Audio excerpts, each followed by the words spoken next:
बिस्मिल्लाहिर्रहमानिर्रहीम। आज हम डिस्कस करने वाले हैं law related to the medical man. इससे पहले थोड़ा सा ये क्योंकि अंडरलाई कर रहा होता है फोरेंसिक मेडिसिन के अंदर, थोड़ा सा स्टार्ट में फोरेंसिक का इंट्रो ये देखेंगे और इसके बाद ऑनवर्ड हम देखेंगे कि एक मेडिकल प्रैक्टिशनर जो काम कर रहा है, मेडिकल के तो नॉलेज का उसको पता है, लेकिन अब हमने फोरेंसिक मेडिसिन पढ़नी है तो उसको क्या पता होना चाहिए, कुछ कवानीन का भी पता होना चाहिए कि मेडिकल नॉलेज को अप्लाई करना है। कल को किसी केस में ना वो फंस जाए तो उसको निकलना कैसे, कौन कौन से रूल्स को उसमें जो कानून है जिस स्टेट में वो रह रहा है, प्रैक्टिस कर रहा है, मेडिकल के लॉज को अप्लाई कर रहा है, उसके क्या क्या रूल्स हैं उनको भी उसको पता होना ज़रूरी है। वो होते हैं medical law related to the medical man. मतलब कानून तो देखें वैसे जनरली सारी स्टेट के अंदर पीपल के लिए होता है, लेकिन अब जो मेडिकल प्रैक्टिस करता है उसके लिए कौन कौन से कवानीन होने चाहिए वो हमने डिस्कस करने। तो सबसे पहले देखते हैं जी क्या आता है। अब दो चीज़ें हम अभी तक देखें फोरेंसिक मेडिसिन से पहले बेसिक्स में कि हम पढ़ते थे जर्नल स्टडी। जर्नल स्टडी को कहते हैं पेडागोगी, ठीक है, पेडागोगी।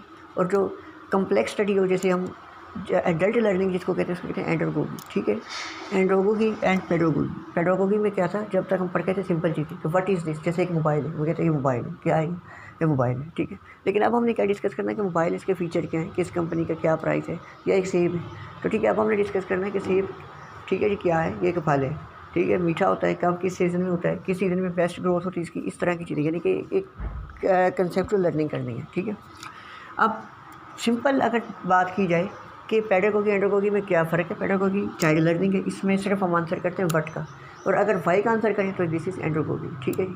तो व्हाट वाई में चेंज हो जाए तो चाइल्ड लर्निंग चेंज होती है द एडल्ट लर्निंग। लेकिन इससे पहले हमें क्या करना पड़ता है कि एक स्कीमा बनाना पड़ता है। स्कीमा क्या होता है, एक कंसेप्ट मैप होता है। जैसे लेट्स सपोज हमें एग का, हमारे एग आया ब्रेन में, तो एग से फ़ौरन हम दिए कि एग कहाँ से आता है, बर्ड से आता है। बर्ड्स का कहाँ पे होते रहते हैं, नेस्ट में। नेस्ट कहाँ पे होता है, ट्री पे। ट्री कहाँ से आते हैं, ट्री सीड पीते हैं, उसके बाद फिर बनता है। तो एक पूरा कंसेप्ट बन गया एक सारा उसके इंटर रिलेटेड चीज़ों का। तो इस तरीके से कोई भी टॉपिक डिस्कस करना हमने ऐसे पढ़ना, जैसे स्कीमा, जर्नल, कॉन्सेप्ट मैप। अब फोरेंसिक मेडिसिन पे आते हैं। फोरेंसिक मेडिसिन क्या है। फोरेंसिक मेडिसिन के लिए एक बात यह है कि सर ने ये भी बताया कि पहले 10 to 15 मिनट्स बस डेली का लेक्चर रिवाइज करना है तो इनफ है। अच्छा जी, फोरेंसिक मेडिसिन वही बात कि मेडिकल के नॉलेज को यूज़ करके लॉ और जस्टिस के लिए यूज़ करना, for the furthering of justice and law. जैसे एक बंदा आता है, सर मुझे MLC कार्ड दें, यानी कि मेडिकल लीगल सर्टिफिकेट, हम बना के दे देते हैं उसको। मैंने मेडिकल लॉ वाला काम तो कर दिया, क्या फॉर जस्टिस प्रोवाइड किया, हो सकता है गलत बन गया, बंदा गलत बना के ना ले गया, ठीक है, किसी को फंसाने की बात है। तो अगर हम दोनों चीज़ों को देख के सही वाला काट के देंगे तो दिस इज हम दोनों काम कर रहे हैं फोरेंसिक मेडिसिन, ठीक है। तो ये तो जर्नल था। तो अब डिस्कस करते हैं लॉ में पहली चीज़ क्या होनी चाहिए। सबसे पहले बंदे को पता होना चाहिए कंसेंट के बारे में, कि जब भी उसने किसी का मेडिकल लीगल एग्जामिनेशन करना है तो उसको कंसेंट लेना ज़रूरी है। बट अदरवाइज़ अगर कंसेंट नहीं लेता, इवन माइनर केसेस में, जैसे OPD में पल्स चेक करनी, किसी की हिस्ट्री लेनी है, तो पर्सन चार्ज कर सकता है कि इसने मेरे से कंसेंट ही नहीं ली, तो केस कर सकता है, ठीक है जी। तो हमने इसलिए कंसेंट लेनी है, ठीक है। कंसेंट लेना क्यों ज़रूरी है ये बता दिया, पहली चीज़ थी कंसेंट, ठीक है। अब लेट्स सपोज कंसेंट जो हम लेते हैं, ठीक है, मैंने सही कंसेंट लिया या नहीं, किसी से पूछा है या नहीं एग्जामिनेशन से पहले, कौन सी चीज़, इस बात को कैसे पता चलेगा। लेट्स सपोज एक पर्सन ने, उसने केस कर दिया जी मेरे तो डॉक्टर साहब ने कंसेंट ली ही नहीं थी, तो अब क्या देखा जाएगा, किस कौन से क्राइटेरिया है, कोर्ट क्या के पास क्या क्राइटेरिया, किस बेस पे कोर्ट कहेगा कि नहीं जी आपने सही कंसेंट ली है। तो इसके लिए देखा जाएगा दो चीज़ों को, कि आपने जो ऑल रिलेटेड इन्फॉर्मेशन प्रोवाइड की जाती है वही प्रोवाइड की है। जैसे लेट्स सपोज अपेंडेक्टमी का पेशेंट था, वो कहता है जी इसने बगैर इजाज़त अपेंडेक्टमी की, तो आप इसमें देखिए कि क्या आपने जनरल इन्फॉर्मेशन प्रोवाइड की थी कि मैं इसको ऐसे टाई करूँगा, कट लगाऊंगा, ये करूँगा, वो करूँगा, इतना स्टे होगा, इतनी कॉस्ट होगी, सारा कुछ बताया था, नंबर 1। नंबर 2, आपने उसको ऑप्शन दिए थे, मतलब वो कहे कि जी इसने मेरा ज़बरदस्ती किया, तो अगर आपने ऑप्शन दिए थे कि जी आप अपेंडेक्टमी ना करवाएं तो आप ये मेडिसिन खा सकते हैं, ये हो सकता है, वो हो सकता है, तो ये ऑप्शन दिए थे, तो इसका मतलब फिर तो उसके पास ऑप्शन थे, वो ना करवाता, ठीक है। तो फिर ये इसका मतलब ये दो चीज़ें देखी जाती हैं कि सेकंड ऑप्शन, नंबर 1 ऑप्शन देना, नंबर 2 क्या होता है कि आपने जो जनरली सारी ओवरऑल चीज़ें प्रोवाइड की जाती हैं, आपने वो चीज़ बताई थी या नहीं बताई थी, ठीक है। ये तो चीज़ें देखी जाती क्राइटेरिया सही कंसेंट का। अब कंसेंट होता है, ये वाइवा क्वेश्चन है पहला, इसके एसेंशियल्स भी होते हैं और इसके कंपोनेंट्स भी होते हैं। एसेंशियल्स मतलब कंस्टिट्यूएंट्स, ये दो होते हैं, एक होता है अवेयरनेस और दूसरा होता है एसेंट, ठीक है। अवेयरनेस मतलब कोई भी काम करने जा रहे हैं उसके बारे में बताया कि जी मैं आपकी पेंडेक्टमी करूँगा, इसके लिए क्या करूँगा, कट लगाऊंगा, ठीक है, पेंडिकुलर आर्टरी को लाइगेट करना है, 3 दिन आपको लगेंगे, ये सारा कुछ इन्फॉर्मेशन बताइए अवेयरनेस है। और एसेंट पे राज़ी हो गए तो ये एसेंट है। तो ये हो गए क्या हो गए, कंस्टिट्यूएंट्स ऑफ द कंसेंट, ठीक है। लेकिन अब कंपोनेंट ऑफ द कंसेंट या एलिमेंट्स ऑफ द कंसेंट्स वो क्या क्या है, वो हैं 4-5, इसको याद रखना है। ये हैं, सबसे पहला चीज़ हमने क्या करना है, डिस्क्लोजर, नंबर 1। नंबर 2 पे क्या बताना है उसको, कम्प्रीहेंशन। नंबर 3 कॉम्पिटेंस, ठीक है जी। नंबर 4 पे क्या बताना है उसको, वॉलंटेरीनेस। नंबर 5 पे एसेंट। ये 5 चीज़ें बतानी है, ठीक है जी। सबसे पहले हमने क्या बताना है कंसेंट में, डिस्क्लोजर। डिस्क्लोजर मतलब क्या है कि बंदा है, लेट्स सपोज पेंडेक्टमी उसने करवानी है, उसको राइट एलिक फोसा में पेन है, ठीक है जी। तो अब हमने एग्जामिन किया, हमें पता लग गया कि इसका अपेंडिसाइटिस है, अब इसको अपेंडिसेक्टमी की ज़रूरत है, तो हम उसको कंसेंट लेंगे, बताएंगे कि आप ऑपरेट करवा लो। तो वही चीज़ सबसे पहले 2 चीज़ हमने पूरी करनी है, उसको मनाना है एसेंट, और उसको अवेयरनेस देनी है। लेकिन अब एलिमेंट के लिहाज से अगर हम बात करें तो इसके 5 चीज़ें हमने बतानी है। सबसे पहले उसको क्या करेंगे, डिस्क्लोजर करेंगे। डिस्क्लोजर में हमने इसको क्या बताना है, सबसे पहले मेडिकल स्टेटस बताना है कि सर आपकी अपेंडिक्स जो है ये इन्फ्लेम हो चुकी है, अगर आप इसको ट्रीट नहीं करवाएंगे तो ये रप्चर हो सकती है। मेडिकल स्टेटस बताना है नंबर 1, और इससे डेथ भी हो सकती है आपकी, ठीक है, ये बता दिया नंबर 1। नंबर 2 आपने क्या बताना है, इंटरवेंशन बतानी है, ठीक है। पर्सनल एक्सपीरियंस बताना है कि जी मैंने देखा था कि अगर आप इस तरह का केस मैंने कई बार देख चुका हूँ मैं, उनमें से क्या था कि लोगों ने अगर ये केस नहीं करवाया था तो 2-3 बंदे मर गए थे इससे, ठीक है, ये बता देना मुझे, ठीक है।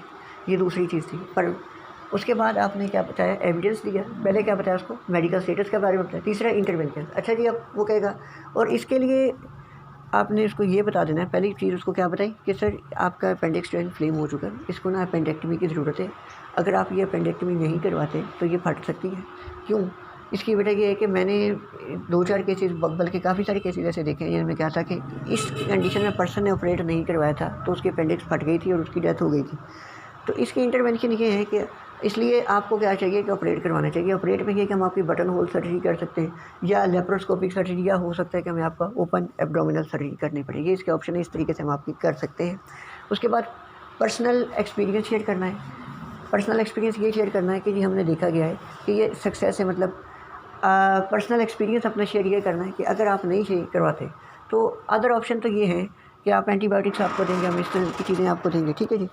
वो यूज़ करने से मेरा नहीं ख्याल कि आपको कोई 2-3 दिन से 4 दिन से ज़्यादा फ़र्क पड़े। और मैंने केसेस ऐसे देखे हैं कि 95% केस में जिन लोगों ने नहीं करवाया उनको आखिरकार ये करवानी ही पड़ती है, अपने पर्सनल राय देनी है, ठीक है जी। ये बता दिया। और लास्ट पे क्या बता देना,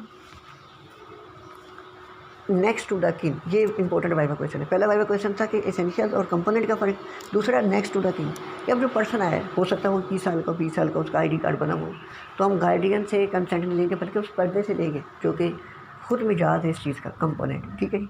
दूसरी चीज़, अब दूसरा वाइवा क्वेश्चन तो मोस्ट इंपॉर्टेंट है कि जब भी कंसेंट लेते होते हैं ना, जाके हमने डिस्क्लोजर ये सारा कुछ बताया हमने डिस्क्लोजर का, ठीक है जी। लेकिन अब होता क्या है कि डिस्क्लोजर तो एक कंपोनेंट है ना, अभी एक कंपोनेंट हुआ, पूरी कंसेंट तो नहीं। हम सिर्फ डिस्क्लोजर करके वापस आ जाते तो नंबर कटवा लेते। अब डिस्क्लोजर के बाद हमने क्या बताना है कि सर मैंने आपको सारा बताया, लेट्स सपोज पर्सन है, अपेंडेक्टमी का मैंने सारा बता दिया कि कट लगेगा, पेंडिकुलर आर्टरी को टाई करेंगे, फिर उसके बाद इसको सील कर देंगे, सील करने के बाद आपको इतने दिन से बेड रेस्ट करना पड़ेगा, सारा समझा दिया। समझा के घर चलेंगे, वो जाके कहेगी मुझे तो समझ नहीं आई, तो हमने पूछना कि आपको समझ आ गई, अच्छा समझ आइए, चले इसके बारे में आपने कुछ पूछना है तो पूछ लें, या चले जो मैंने क्या बताया बताएं, कंप्रीहेंशन, तो इससे 1 नंबर और बढ़ गया, ठीक है।